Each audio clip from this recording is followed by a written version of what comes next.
नमः सभाभ्य सभापति विश्चावो नमो नमः। संपूर्ण सभा को और विराजमान सभी सभापतियों को मेरा प्रणाम नमन। वैसे तो सर ने आपको बताया और सभी ने आपको बताया कि ज्योतिष शास्त्र के बारे में जितना मैं जानता हूँ उससे 4 गुना जानने वाले मेरे समक्ष विराजमान हैं। मैं एक वैदिक छात्र हूँ, यजुर्वेद से मैंने पीएचडी की है। लेकिन मुझे एक बात अच्छे से पता थी कि यजुर्वेद की या किसी भी वेद की, कहते हैं वेद पुरुष भगवान की आंख ज्योतिष है। अगर वेद पुरुष भगवान को आपको समक्ष खड़ा करना है तो देखने के लिए सबसे पहले ज्योतिष मार्ग ही अपनाना पड़ेगा। मैंने ज्योतिष को पहले कभी प्रायोरिटी नहीं दी, कभी इसकी प्राथमिकता नहीं समझी। मेरे लिए मेरा वेद, मेरा कर्म सब सही था। लेकिन धीरे धीरे समझ में आने लगा कि ज्योतिष के बिना मेरे को कोई नहीं जानेगा, मेरे वेद को भी कोई नहीं समझेगा, मेरे शास्त्र को भी कोई नहीं समझेगा। तो जब तक ये आंख में अपने अंदर नहीं लगा लेता तब तक मैं वेद को भी सामने लोगों के नहीं रख सकता। और वेद पुरुष भगवान जो कि इस समय जिस स्थिति में है, सभी अंग जैसे कहते हैं छंदोपादो तु वेदस्य हस्तो पठ्येत कल्पते, छंद पाद व्याकरण निरुक्त जितने भी शास्त्र हैं सब लुप्त हो चुके हैं। केवल एक दिखता है पूरी बॉडी पार्ट में, तो केवल आंख यानी ज्योतिष। केवल ज्योतिष सबको नजर आ रही है, लेकिन उसकी पूरी बॉडी लैंग्वेज हम ना जानना चाहते हैं ना समझ रहे हैं, क्योंकि हम व्यापार से संबंधित इस विषय पे आश्रित हो चुके हैं। मैं नहीं कहता कि इससे आप मत कमाओ। अगर वेद सीखा है तो वेद से भी 2 पैसे कमाएंगे, और ज्योतिष सीखा है तो ज्योतिष है, व्याकरण पढ़ा है तो व्याकरण से टीचर बन के किसी भी कर्म को अगर आप कर रहे हो तो निश्चित ही वो आपके लिए फलदायी होगा। लेकिन ज्योतिष जब आपके पास है तो मेरी सिर्फ एक ही मनोकामना है कि ज्योतिष शास्त्र सीखने के पश्चात आप लोगों को संस्कार से जोड़ सकते हैं। आपके समक्ष खड़ा हुआ व्यक्ति यदि अपने शास्त्र को नहीं जानता तो वो आपके पास सबसे पहले तभी आएगा जब उसे पता चलेगा ये ज्योतिषी है, और वो आपके पास आए तो आप उसे अपने शास्त्र और अपने संस्कार से जोड़ें। बहुत सरल सी भाषा में एक छोटा सा एग्जाम्पल दूंगा। मेरे बेटे का नाम मैंने अभी कुछ महीने पहले रखा है याज्ञवल्क्य, और जब उसका टीका लगाने के लिए हम हॉस्पिटल गए तो हमारा मजाक उड़ाते हैं वहां पर खड़े हुए लोग, याज्ञवल्क्य ये क्या नाम है। अगर उनको शास्त्र की पहचान होती तो पता चलता कि धर्मोद्धार दुरंतरम मतुलम तेजस्विनाम तापहम पुण्य प्राण प्रवर्तमान परमम पीयूष वाचम शुभम हस्ते दंड कमंडलु च दत्रम गात्रम च भस्माव्रतम स्वाध्याये सततम निबकृतम श्री याज्ञवल्क्यम भजे।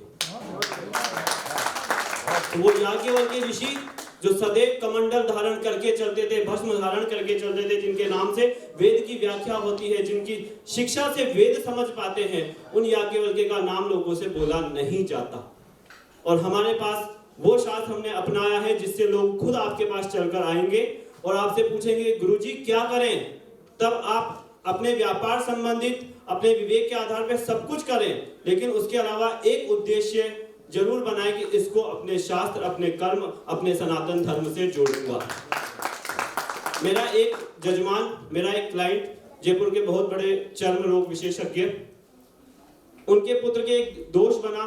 कुंडली आप सभी को आती है कि विषयोग बन गया, शनि और चंद्रमा की युति से विषयोग बनता है, और हम सभी जानते हैं ये छोटी छोटी सी बातें। तो इसके लिए अगर मैं विशेष बोलूंगा तो गलत होगा, और उपाय क्या होगा, महामृत्युंजय भगवान ले देखिए। हम सभी एक बात जानते हैं कि सामान्य व्यक्ति, सामान्य नॉलेज रखने वाला ये बात जरूर बोलेगा, विषय हो गए भगवान शिव का आप अनुष्ठान करवाओ, 1.25 लाख महामृत्युंजय। मैंने उनको ये बात नहीं बोली, मैंने बोला समय दो मुझे, मैं आपके बच्चे को ब्राह्मण बनाना चाहता हूँ। आप वैश्य वर्ण है, आप इसका यज्ञोपवीत संस्कार कराएं, आप इसको संध्या प्रकरण सिखाएं, मैं सिखाने के लिए तैयार हूँ। आप इसको शास्त्र से जोड़ें, सारे योग अपने आप मिटेंगे। आप शास्त्र से जोड़ेंगे, इनको सिखाएंगे, मैं सिखाने के लिए तैयार हूँ। कुछ चीजें आप सिखाएं जो इसके कर्तव्य होंगे, याज्ञवल्क्य स्मृति में पढ़ें कि वैश्य के क्या क्या कर्म हैं, आप उन कर्मों से इसको जोड़ें तो निश्चित ही आपको कोई और उपाय की ओर अग्रसर नहीं होना पड़ेगा। उसके पश्चात यदि हम महामृत्युंजय कराते हैं, जो फल मेरा 1% था वो 4% प्राप्त होगा आपको, लेकिन वो कराना है, वो भी हमारा कर्म है। ये बात मैंने उनके समक्ष रखी, वो इस बात के लिए सहमत हो गए। पंडित जी आपके ऊपर है, जैसे आप चाहो वैसे रखो। मैं बोला कि कर्म से जोड़ना मेरा उद्देश्य बना ज्योतिष, और ज्योतिष सीखते हुए अभी कर्मकांड और ज्योतिष के विषय में मैं डिप्लोमा कराता हूँ संस्कृत यूनिवर्सिटी से। वहां से मान्यता ली गोविंद देव जी के, और गोविंद देव जी मंदिर में हम 1 साल का ये कार्यक्रम चलाते हैं। इस साल हमारा पहला सेशन था। हमारे पास है 160 बच्चे, 60 कर्मकांड के, 100 ज्योतिष के। सबको परीक्षा का समय नजदीक आ चुका है। मैं अभी भी बोल रहा हूँ, मुझे आप जितना ज्ञान नहीं है, लेकिन उस ज्ञान में जो मैंने सीखा है, सर ने बोला मक्खन, तो मक्खन से पहले दूध की आवश्यकता थी। आज ज्योतिष 9 ग्रहों से सीख कर, उच्च नीच देखकर, स्वामी देखकर हमने पोथी खोली, सॉफ्टवेयर खोला और हमने पढ़ लिया। शनि और चंद्रमा विषयोग बनाते हैं, गुरु और राहु केतु को चांडाल योग बनाते हैं। किसी की कुंडली में दिख जाएगा तो हम ये बात बोल देंगे, धनु का शुक्र होगा तो सहवास सुख प्राप्त नहीं होगा, लेकिन धनु का शुक्र 12वें भाव में होगा तो सहवास तो प्राप्त होगा, लेकिन पति पत्नी से प्राप्त नहीं होगा। ऐसी सारी हजारों फंडामेंटल सिद्धांत जो ज्योतिष ने हमें दिए हैं, हम उनको बोलकर अपनी छवि बना सकते हैं, लेकिन बेसिक कोई नहीं जानता। बृहद अवतारण चक्र की पुस्तक उठाकर पहला पेज हम खोलना ही नहीं चाहते। लग्न से शुरू होते हैं, दशा पे खत्म हो जाते हैं, और पहला पेज तिथि वार नक्षत्र योगकरण हम उसको नहीं समझा पाते कि इन 5 का क्या महत्व था और क्या महत्व हो सकता है। आपको लग्न तक जाने की आवश्यकता नहीं पड़े यदि आप उस दूध को संभाल कर काम में ले, उस बेसिक नॉलेज को। 15 तिथियां हैं, किस तिथि पे आपका जन्म हुआ, क्या योग था, क्या नक्षत्र था, क्या वार था, क्या करण था। हम अंदर जाके योग तो निकाल रहे हैं, लेकिन बाहर के योगों पे हमने दर्शन नहीं किया। जर्मनी से एक विधान पांडे नाम के व्यक्ति ने मेरे को फोन करके पूछा, पंडित जी आप तो काफी नॉलेज रखते हैं यजुर्वेद में, आप ये बताइए व्यतिपात योग का क्या उपाय है। उस समय मुझे नॉलेज ज्योतिष की बिल्कुल भी नहीं थी। मैंने बोला ये किस बारे में बात कर रहा है, व्यतिपात कोई ग्रह से बना होगा। मैं ढूंढने लग गया कौन कौन से ग्रह से व्यतिपात बनता है। यह हकीकत बता रहा हूं मैं। बाद में समझ में आया व्यतिपात योग जन्म योग की बात चल रही है। बोले पंडित जी कुंडली पे बाद में जाना, पहले फ्रंट पेज पे आओ। और हम हमेशा फ्रंट छोड़ते हैं, सीधा आगे चले जाते हैं और फिर बोलते हैं उपाय किया, उपाय नहीं लगा। उसकी तिथि, उस तिथि के स्वामी की पूजा करवाओ, उसका योग उस स्वामी की पूजा करवाओ, उसका नक्षत्र उसके स्वामी की पूजा करवाओ, उसका योग उसके स्वामी की पूजा, उसका करण उसके स्वामी की पूजा, और उसको ये बताओ इस तिथि में आपका जन्म हुआ था, इस दिन आपके घर में हवन इत्यादि कर्म होने चाहिए। जिस तिथि पे आपका जन्म हुआ था तारीख से मत पूछो। सामने वाला व्यक्ति आपको अपने डेट ऑफ बर्थ दे रहा है, उसको ये बात समझाओ तिथि वार नक्षत्र इस दिन आएंगे, हर साल जब भी आए आप इस दिन अपने घर में पूजन कार्यक्रम अवश्य रखें। जो भी आपके इष्ट हैं, गुरु हैं, जिनसे संबंधित आप मानते हैं, चाहे छोटा सा ही कार्यक्रम रखो, अगर आपकी प्रातः वेला इनसे होती है तो आपको कभी कोई दोष नहीं लगेगा। एक बच्चे का एग्जाम आया, कुछ भी नहीं पढ़ा। इन दिनों में जब मैंने उसे ये सिखाया तब मैंने ये बात समझी कि बेसिक नॉलेज अपने आप में ब्रह्मास्त्र है। अगर हम शुरू से शुरू करते हैं तो एंड तक हमें उसको साथ देने में कहीं कोई कमी नहीं आएगी।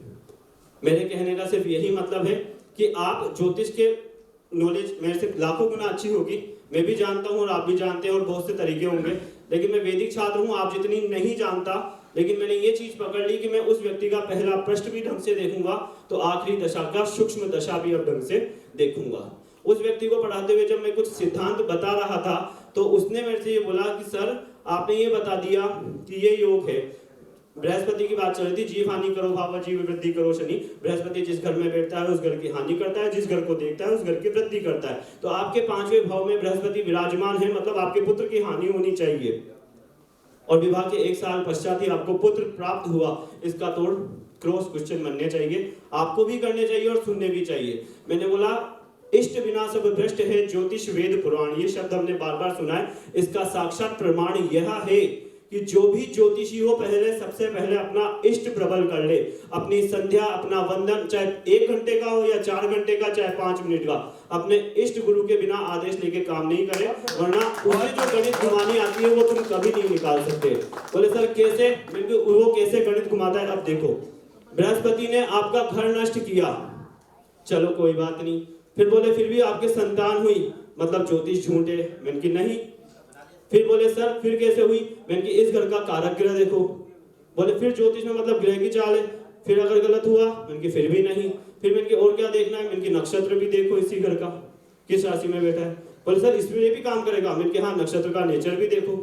बोले नक्षत्र का नेचर भी काम करेगा, हाँ मैंने कि ये भी देखो, उग्र है, सौम्य है, स्थिर है या चर है, ये सब प्रक्रियाएं देखो। अगर नक्षत्र भी ग्रह के आधार पर उसका मैत्री बनाता है तो उस व्यक्ति के वो योग नहीं लगेगा जो दुष्प्रभाव कर रहा है। मेरे बृहस्पति अगर पंचम में है और मुझे पहला पुत्र प्राप्त हुआ है तो उसका कारण मेरा अच्छा नक्षत्र योग है, ना कि वो बृहस्पति बुरा करने वाला। तो नक्षत्र कौन सी परिपाटी थी, बेसिक नॉलेज, तिथि वार नक्षत्र योग करण। मेरे कहने का यही मतलब है कि आप अपने इष्ट के बिना कुछ बोलने की कोशिश ना करें। क्योंकि भगवान की गणित के आगे आपकी सारी गणित फेल है। जहां आप सोचना शुरू करते हैं वहां वो आपको खत्म कर देगा, और जहां आप खत्म करते हैं वो एक नया टॉपिक सिखाने के लिए शुरू भी कर सकता है। आप 100 ज्योतिषों से हर एक चीज से डीपली पूछ लो, गहराई से नॉलेज ले लो, लेकिन आपकी वाणी, अगर आपका इष्ट आपके साथ उस दिन नहीं है तो सब झूठ है, और उस दिन अगर वो आपके साथ है तो बड़े से बड़े ज्योतिषों के क्लाइंट आपके चरणों में होंगे। यही सच है और इसी को ग्रहण करना चाहिए। तो समय की गति का संचालन कर सामान्य जन की संदेहात्मक स्थिति को संभालने वाले सारथी के रूप में विराजमान, शास्त्र का सम्मान करने वाले, वेद की आंख अर्थात ज्योतिषियों को मेरा प्रणाम। और कुछ पंक्तियों से जो मैंने अभी रचना की है इस माहौल को देखकर, और आप सभी का धन्यवाद ज्ञापन करके मैं अपनी वाणी को यहीं विराम देता हूँ। थर्ड आई एस्ट्रोलॉजी, तीसरी आंख।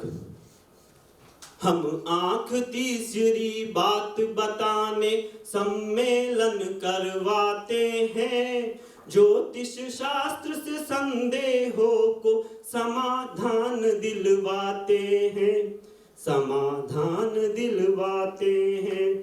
डॉक्टर रोशनी और मुकेश जी कार्यक्रम आधार बने, विद्वानों को यहाँ मिलाकर हम सब एक परिवार बने।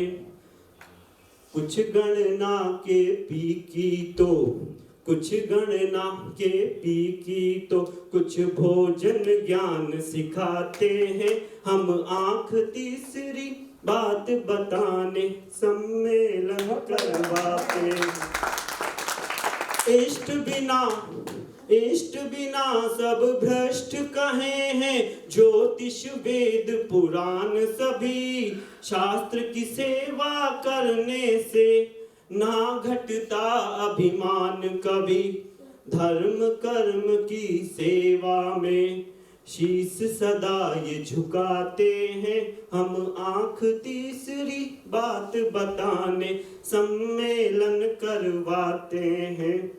बाल मुकुंद अवधेश श्री जी संतों का आशीष मिला, शुभ आरंभ हुआ सम्मेलन, ज्ञान से हमको ईश मिला।